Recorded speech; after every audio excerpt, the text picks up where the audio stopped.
Strings of shattered lights flickered in the icy night as Karen's hands trembled, fastening the last stubborn wreath to her door, defying the HOA's ironclad ban. Neighbors whispered in the shadows, eyes wide with fear and hope. The quiet rebellion was about to ignite, but what happened next will shock even those who thought they'd seen everything. But first, let's go back to the beginning. The morning after the ban was announced, Maplewood felt a strange, unsettling silence. The usual glow from windows and front yards was replaced by stark darkness. Karen stood on her porch, clutching the notice pinned to her door, the edges crumpled from her grip. Her heart ached at the thought of breaking a family tradition that had always bound her children to their heritage and their neighbors. The twinkle of fairy lights wasn't just decoration, it was a symbol of warmth, hope, and connection, especially during the long, cold winter months. Ronald Price, on the other hand, viewed the neighborhood through a sharply different lens. For him, holiday decorations were a distraction from his vision of a pristine, orderly Maplewood. He had spent decades climbing corporate ladders, controlling spreadsheets, and managing chaos, and now, as HOA president, he wielded power over the community with the same ruthless precision. His disdain for anything flashy or excessive was not mere personal taste, but a calculated strategy to clean up the neighborhood's image. Ronald was convinced that potential buyers would be deterred by the festive chaos, equating it with disorder and decline. To him, the holiday spirit was a liability, a superficial nuisance that threatened the carefully curated identity he had imposed. Karen knew Ronald's vision well. It was one that dismissed emotion, community, and history for the cold metrics of property value and marketability. She understood that beneath his polished exterior lay a man terrified of unpredictability, clinging to control as a way to mask his own insecurities. But that made his actions no less devastating. This ban was an erasure, a forceful silencing of tradition in favor of conformity. Word spread quickly. Neighbors who had never spoken beyond polite greetings suddenly found themselves sharing a collective shock, their outrage simmering beneath the surface. Mike Torres paced in his living room, phone in hand, scrolling through a chain of messages from others who felt blindsided and betrayed. Mike and Lisa, both in their early 30s and new to Maplewood, had moved here because the neighborhood felt alive, vibrant, a place where their daughter could grow up surrounded by laughter and light. Now, that promise seemed hollow. The community's response coalesced almost organically. Private Facebook groups flourished overnight, their members exchanging ideas, venting frustration, and plotting resistance. Karen volunteered to draft a petition, her words fueled by the fierce determination to reclaim what was lost. The shared sense of violation grew into a rallying cry. This was no longer just about lights and wreaths, it was about preserving the soul of Maplewood. When the HOA scheduled a meeting to address the uproar, anticipation hung thick in the air.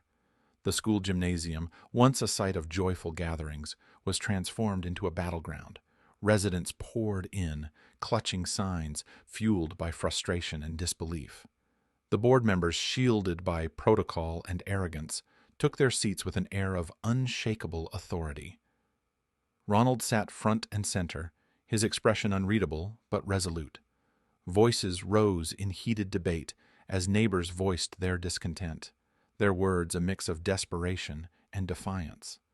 Karen stood, trembling but resolute, her voice cutting through the tension as she spoke of the joy and unity that decorations brought, of the memories shattered by the ban. But the board remained unmoved, repeating the same tired lines about uniformity and property values. The refusal to engage or compromise ignited a palpable hatred that transformed friendships and fractured the neighborhood's fragile peace. That night, Maplewood was no longer the neighborhood Karen loved. It was a place divided, where control clashed with community, and where a simple tradition became the spark for a larger struggle over identity, belonging, and justice. The growing pulse of resistance thrummed through Maplewood like an undercurrent too strong to ignore. Karen's living room, once a quiet refuge, became the nerve center for the campaign Light Up Maplewood. Folded chairs and hastily arranged tables bore witness to late-night strategy sessions where neighbors, some strangers until now, shared stories, frustrations, and dreams.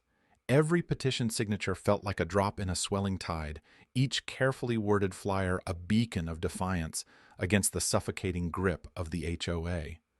Karen understood the complex weave of emotions fueling the movement. This was no mere aesthetic dispute. It was a battle for the community's soul. The decorations symbolized warmth, tradition, and shared joy, a living thread connecting generations. But she also glimpsed Ronald's perspective beneath the harsh veneer.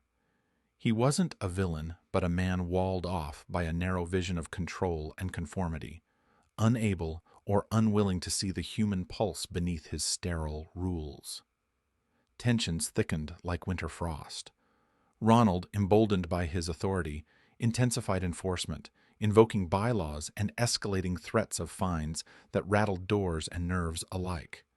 His memos were blunt, calculating. Order was a public duty, a shield against chaos.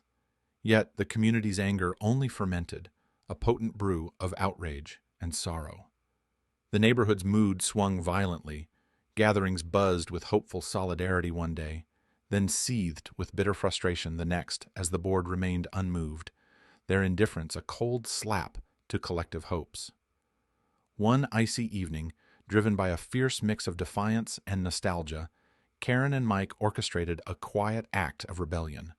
Under the cloak of darkness, they adorned their homes with strings of warm, white lights, delicate wreaths, and modest inflatable snowmen. The decorations shimmered softly against the night, small sparks of hope flickering in the shadows. Word spread quickly. By dawn, a handful of neighbors had joined the clandestine display, transforming isolated resistance into a visible statement. This silent uprising punctured the HOA's facade of control, their threats now echoing hollow against the mounting courage of the community. The HOA's response was swift and severe, threatening penalties and legal action. Yet, instead of cowing the residents, these reprisals fanned the flames of rebellion. The community's resolve crystallized into a collective movement fueled by shared purpose and growing outrage. The darkened streets of Maplewood, once subdued by fear, now glowed with stolen light, a visual manifesto that the spirit of the neighborhood would not be extinguished so easily. Then came a critical turning point. Janet Coleman, a highly respected real estate agent with deep roots in the region, stepped forward publicly to challenge the board's narrative. Presenting carefully analyzed market data, Janet dismantled Ronald's central claim that decorations lowered property values. Her findings revealed that tasteful holiday displays actually enhanced buyer interest, creating a warm, inviting atmosphere that drew prospective homeowners in. Her credibility was a seismic shift. Ronald's tightly held argument began to unravel under the weight of evidence and expert testimony. Janet's endorsement galvanized the fence-sitters and hesitants who had remained silent or conflicted, swelling the ranks of Karen's campaign. The tide was turning. The neighborhood buzzed with renewed energy, a palpable sense that the community was on the cusp of reclaiming not just their decorations, but their identity and voice. Buoyed by momentum, Karen took the next bold step, organizing a neighborhood vote to directly challenge the HOA board's edict. The stakes soared. This was no longer simply about holiday lights or seasonal cheer. It had become a profound struggle over autonomy, belonging, and the right to shape their shared environment. The air was electric with anticipation as neighbors prepared to confront the entrenched power that had sought to silence them. Maplewood was awakening, and the rising tide of defiance promised to sweep through the community with relentless force. The night air was crisp, biting gently through the thick coats and scarves wrapped tightly around the nearly full assembly that crowded into Maplewood's modest community center. The fluorescent lights overhead flickered softly, casting an impartial glow on faces etched with tension, anticipation, and years of bottled-up frustration. It was a night long awaited, the culmination of months spent in whispered conversations, clandestine decorations, and growing defiance. Every seat was taken, Neighbors who rarely exchanged more than a nod now sat shoulder to shoulder, unified by a cause far greater than mere holiday embellishments. Karen stood near the front, clutching a small stack of notes, her heart pounding, not with fear but with the fierce resolve that had carried her through countless meetings and confrontations. Around her she could see reflections of her own determination mirrored in the eyes of old friends and new allies alike.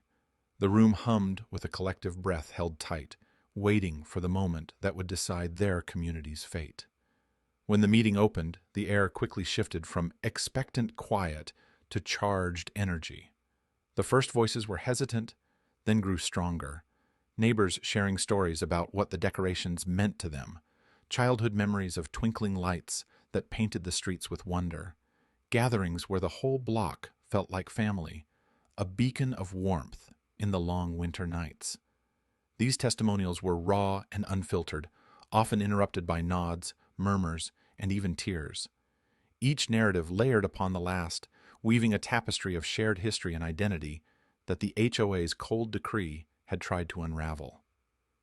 Karen's turn came, and she spoke with a measured but passionate voice, weaving the intangible value of tradition and joy into concrete terms of community resilience.